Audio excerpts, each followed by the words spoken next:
So you've put together your closed terrarium. You put your plants in the container, the soil's in there, you got your moisture levels adjusted, and you seal it off for good.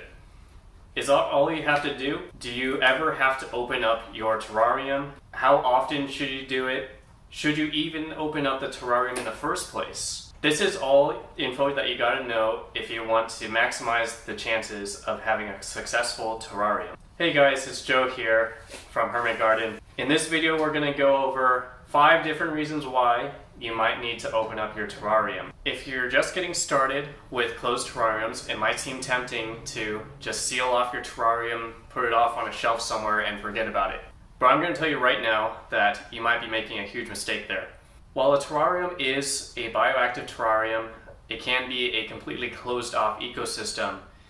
There are a few things that you might want to do or check for in case things don't turn out so well, or there's some problems that show up that you didn't expect.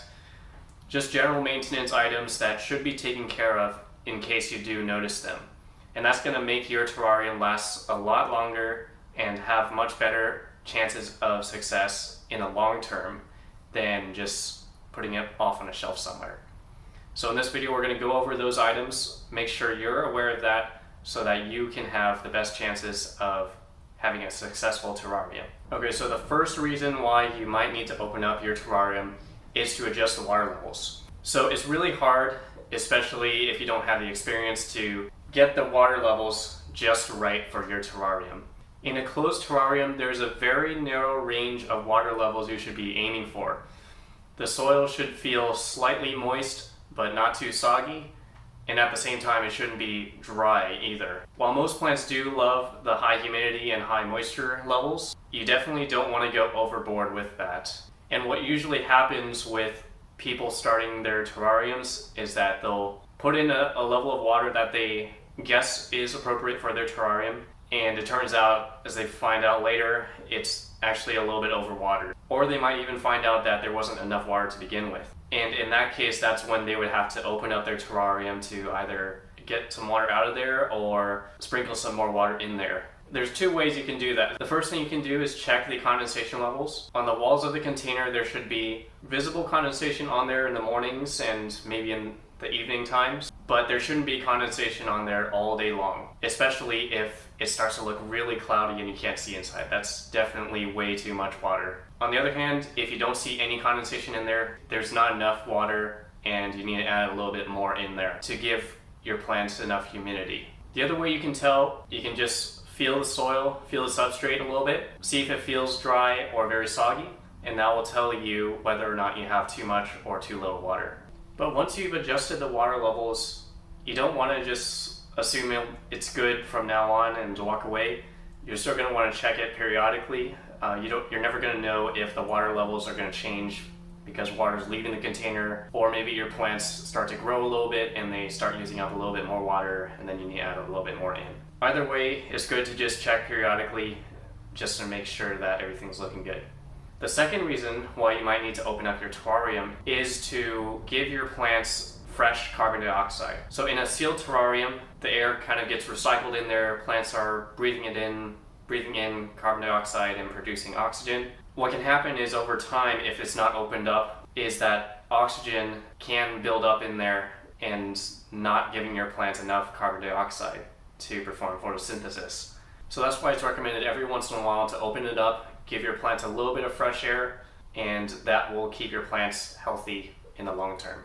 In my opinion, this one's not too common because if you're already opening up your terrarium for maintenance, like either for pruning, which we'll get to later, or to rewater your plants, that's going to happen naturally. You shouldn't have to do that manually or intentionally. So the third reason why you might want to open up your terrarium is to clean off the container wall. So what happens in a terrarium is water gets recycled throughout the system. It goes into the soil, down into the drainage layer, and evaporates back up and condenses back onto the container walls. And it kind of recycles like that over time. What can happen if you don't open up your terrarium often enough is minerals can actually deposit onto the container walls over time, leading to a cloudy looking container. So that's not necessarily a bad thing in itself, but it can reduce the amount of sunlight that's getting into your terrarium.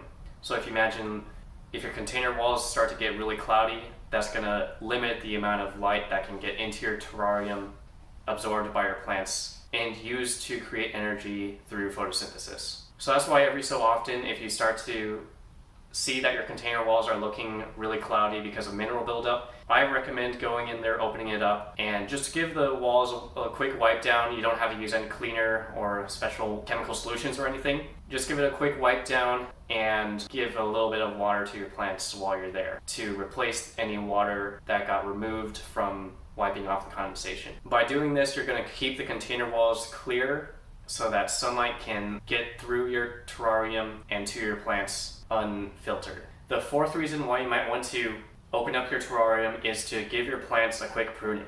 So over time, if your plants are on the larger side, they can grow a little bit too large and start touching the walls of the container. And that can be a bad thing because if your plants are touching the sides of your container, water can start to get in contact with your plants and start to develop rot. So if you want to avoid that, the thing that you need to do is prune your plants every so often to make sure that they're not touching the walls of the container or blocking out your other plants. It's also a good way to just freshen up your terrarium a little bit. I like to think about it like giving yourself a little haircut. Just make sure everything is looking sharp and tidy, like it was when you first put your plants into the terrarium.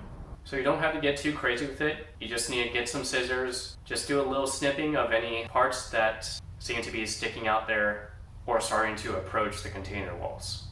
It's also a good idea to do pruning in case you spot any rotting or dying plant parts. It's generally a good idea to remove those so that any decaying or rotting material doesn't spread to your other plants. The fifth reason why you might want to open up your terrarium is to remove any dying or decaying plants in your terrarium. So death is a natural part of a plant's life cycle. It happens even if you didn't do anything wrong. Plants just die for mysterious reasons. And it's always a good idea to remove those from the terrarium as soon as you spot it. And that's going to help limit the spread of any diseases, any rot, or anything like that from spreading to your other plants in your terrarium. And overall, it's going to make your terrarium just look a little bit more lively than just having some dead plants sitting in there. So this doesn't have to be too complicated. You just open up your terrarium, reach in there, pull out your plants that seem to be dying, and if you want to, you can replace them with some new ones. On a similar note, if you spot any mold growing in there, you can take those plants out that have been affected by the mold and just give them a quick rinse, try to pluck off any mold that you see on your plant there. If you want to, you can use some fungicide to kill off any mold growing on it, and then put your plant back into your terrarium. So that's it for the 5 reasons why you might need to open up your terrarium. If you do these things, your terrarium is going to have a better chance of surviving long term, and it's going to give them a higher chance of being healthy in the long run. In case you guys want to learn more, I wrote a blog post about this on my website, hermitgarden.com. You can also just Google hermit garden opening up a terrarium, and you should find it there on the first link. But that's it for this video. I hope you guys enjoyed it. I hope I gave you guys some good tips. If you like the video, give it a thumbs up down below. If you want to check out that article I mentioned, I'm also going to put a link down there in the description. And if you want to see more videos like this one, make sure to hit that subscribe button. But that's it. That's all I have for you guys, and thanks for watching. Bye.